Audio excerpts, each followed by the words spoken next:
Izzy, and in this video you guys are going to be breaking down our NFL game picks heading into week 9 of the NFL season here, you guys. Got the video coming out a little bit late here. We're unable to catch the Thursday night football game in this list here. I did end up picking the Colts, even though I wasn't able to get it out on video for you guys. So we started off with a nice start, 1-0 so far this week, you guys, with the Colts beating the Jets 30 or 45-30, I believe it was, with that final pick at the end there. I had the Colts winning this one 30-21, so it was more of a blowout than I expected.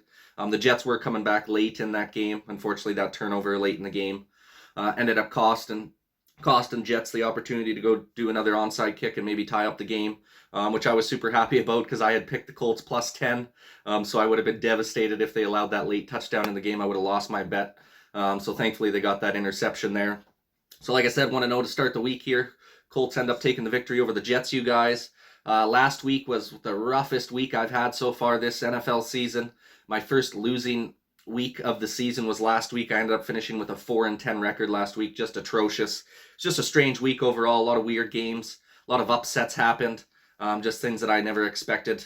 But we're still doing decent on the overall for the season, guys. We're still at a 71-46 overall record for the season, so well above 500. Hopefully we can get back on track with this week's picks here. Right, real quick before we start breaking down the picks this week, if you can go ahead and like this video if you like sporting content like this. Go ahead and subscribe to the channel if you're looking for more sporting content like this in the near future. And without further ado, you guys, let's go ahead and start breaking down the picks for NFL Week 9 here. Starting off with the early games on Sunday. We'll start off with the Texans versus the Dolphins. I think the Texans are going to be able to take this one, to be honest with you. Tyrod Taylor's supposed to be back in the fold now, coming off his injury. The Dolphins have been in absolute shambles this season. Coming off of a 10-win season last year. They've got 1 win so far this year. Tua has not gotten any opportunity, or good opportunity, I should say, to be the successor at the quarterback spot in that organization. They've pretty much already made it known that he's not going to be their guy moving forward. They were looking to be in the trade for Deshaun Watson there, ended up not pulling the trigger on that one because nobody else was interested. And I think the Texans were asking for a lot for Deshaun Watson, to be honest, 3 first-round picks as well as 3 additional pieces. I think that's just too much, in my opinion, for a guy who might not even be able to play for 2 more years. So nonetheless, I just don't think the Dolphins are going to have enough to beat the Texans here. I think the Texans, after losing so many games in a row, after that Week 1 victory when Tyrod Taylor was their quarterback against the Jags, I think they're finally going to get their second win of the season. So I'm going to go 27-24 for the Texans over the Dolphins, you guys. And we got the Broncos versus the Cowboys here. Broncos are starting to tear apart their team here, getting prepared for next season already with that trade to the Rams. They got rid of their top edge rusher, Von Miller, been with the Broncos his entire career. Now he's heading down to the LA Rams. So you can tell that's where the Broncos are at. They know they have no chance at winning a Super Bowl this year. Probably don't have a chance at making the playoffs either. And they're coming in and playing a hot Cowboys team who just got a big win without Dak Prescott last week. He's going to be back in the fold this weekend. And I think he's going to carry them to a pretty easy victory over the Broncos here, you guys. So I'm going to go 35-21 Cowboys in that game. We got the Browns versus the Bengals, a huge divisional matchup. Obviously, OBJ is no longer with the Cleveland Browns. They released him during the week here. So it's going to be very interesting to see how this game unfolds. Obviously, Baker Mayfield's still dealing with the torn labrum. So he's going to be nursing that the rest of the season because he's not getting surgery until the off season. So it's going to be a battle of how good is he going to feel on game day each and every week. The Bengals are going to be coming in pissed off after a tough loss last week to the Jets. They're going to be chomping at the bit to get back in the win column here. And I just don't think the Browns are going to have enough, obviously, with OBJ being gone. What's his name there? Baker Mayfield's still dealing with that injury, discomfort, and then, there's still, I believe, Kareem Hunt's still out. So I just think they're going to be in a tough spot here, especially going on the road against a good Bengals team that like I said, is going to be pissed off after that loss to the Jets. So I'm going to go ahead and take the Bengals in this one, you guys, by a final score of 30-24. And then we got the Vikings versus the Ravens. Now this should actually be a really good game. I know the Vikings ended up losing a bad one to Dallas last week, to Dallas's backup quarterback, Cooper Rush. But you would expect a big bounce back from them. I don't think the Vikings are a terrible team. I just think they've had some shit luck so far this year. They've had a lot of close games that have been lost by a field goal. So I think this is going to be a real close game, but I do think the Ravens are going to bounce back and get a victory after a tough loss. So I'm going to go ahead and take the Ravens 30-27 over the Vikings. Then we got the Raiders versus the Giants, you guys. The poor Las Vegas Raiders are just dealing with problem after problem. Not to the guys that are on the team still, but, their head coach is gone. One of their top wideouts is gone now for, his career is completely over with the unfortunate events that happened earlier this week. It's just a tough go for the Raiders organization right now. I think it's finally going to catch up to them in this game, even though they're playing a lackluster Giants team. I just think the Giants are going to have enough in this game on their home field to be able to take home the victory. And like I said, I think the Raiders are going to have other things on their mind coming into this game. And I think, all the losses they've suffered this season, as well as just everything they've had to deal with, I just think it's going to finally catch up to the Raiders. So I'm going to go ahead and take the Giants 27-20 over the Las Vegas Raiders, you guys. Then we have the Falcons versus the Saints. Now, this one's a tough one. I mean, I want the Saints to win for my good buddy who's a big Saints fan. I just don't know what to expect out of the Saints. I'm not even sure who's going to be their quarterback. I'm assuming Simeon's going to be the quarterback. Obviously, Jameis Winston goes down with a season-ending ACL injury in the last game there. They were still able to pull off the upset victory versus the Buccaneers. Absolute outstanding victory for the Saints in that one. I just think it's going to be a tough one against the Falcons this week. Falcons are going to be prepared, having a full week of tape on Simeon. I don't think Taysom Hill's back yet. I think he's still dealing with concussion. If he is starting at QB, I think their chances go up a little bit. But at the end of the day, I think the Falcons, the way they've been playing so far this year, I think that they're going to continue to take those steps forward. I think the Falcons are going to be able to hang on for a tight victory over the Saints here on the road for a 24-17 win over the Saints. And we got the Bills versus the Jaguars, you guys. I mean, this is easy money all day long. Buffalo Bills taking this one hands down. There's no way the Jags, in my opinion, are going to be able to have enough points to be able to score to keep up with the Buffalo Bills here. I think the Buffalo Bills are going to win this one pretty handily, keep their hot streak rolling. I think they're going to finish this one 35-21 for Buffalo. And then the last of the early games, you guys, should be a really good one. We got the Patriots versus the Panthers. Apparently, Christian McCaffrey's questionable for a return, so he might be back in this game on Sunday.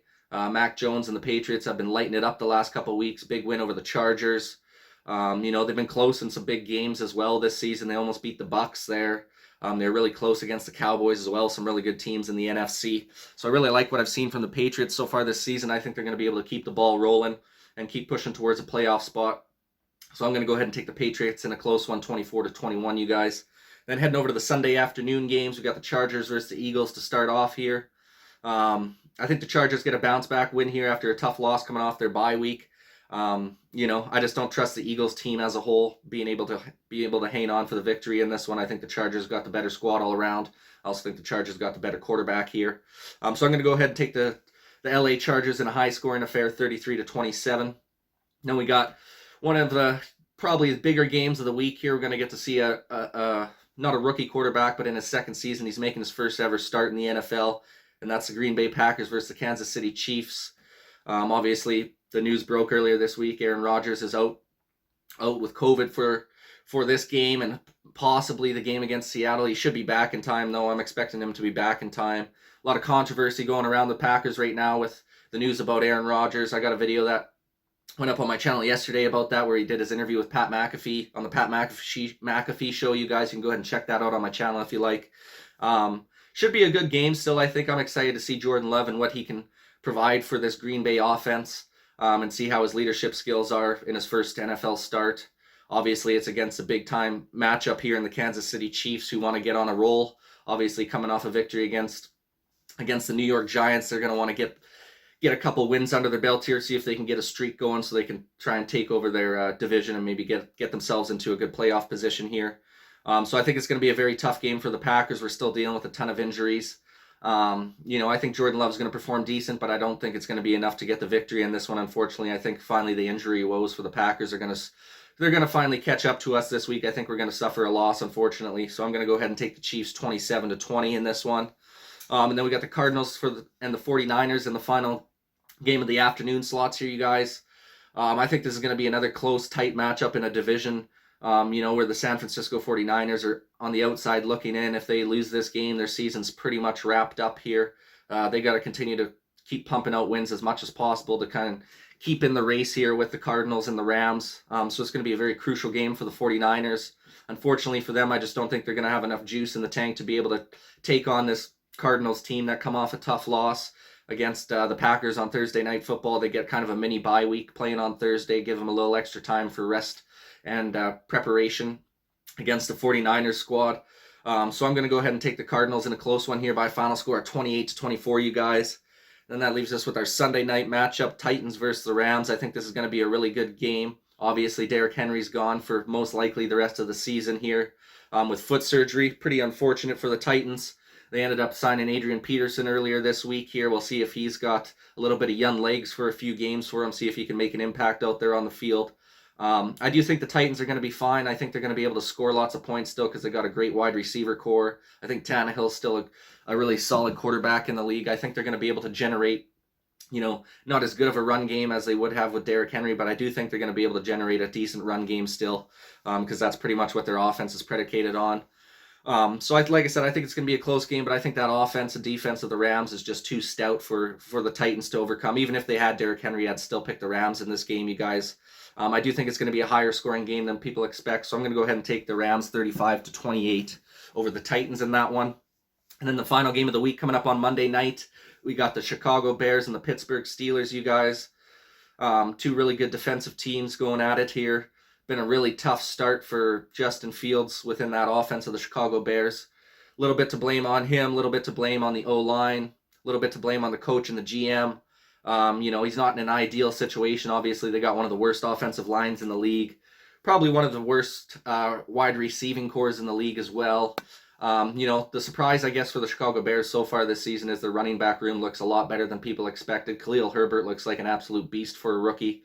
Obviously, Montgomery got injured, but he's looking like one of the better running backs in the league as well so far this year. And as for the Steelers, they've kind of bounced back a little bit in the last few weeks here. Big time win in a close game against the Browns last week, 15-10. I think they're going to be able to hang on in this one just because I trust the Steelers defense and Ben Roethlisberger more than I trust the Bears defense and Justin Fields. So I'm going to go ahead and take Steelers 24-17 in that game, you guys. So that wraps up the NFL Week 9 game picks. Hopefully we can get back on track to a winning record this week, you guys. Would love your guys' opinion in the comment section down below. Who are you taking in these games heading into Week 9 of the NFL season? Please go ahead and like this video if you like sporting content like this. Go ahead and subscribe to the channel if you're looking for more sporting content like this in the near future. Thank you guys so much for all the support I've been getting lately, man. We'll keep coming out with a lot of content for you guys here in the future. But yeah, once again, you guys, thank you for watching this video, and this is Nizzy with Nizzy Sports Chat.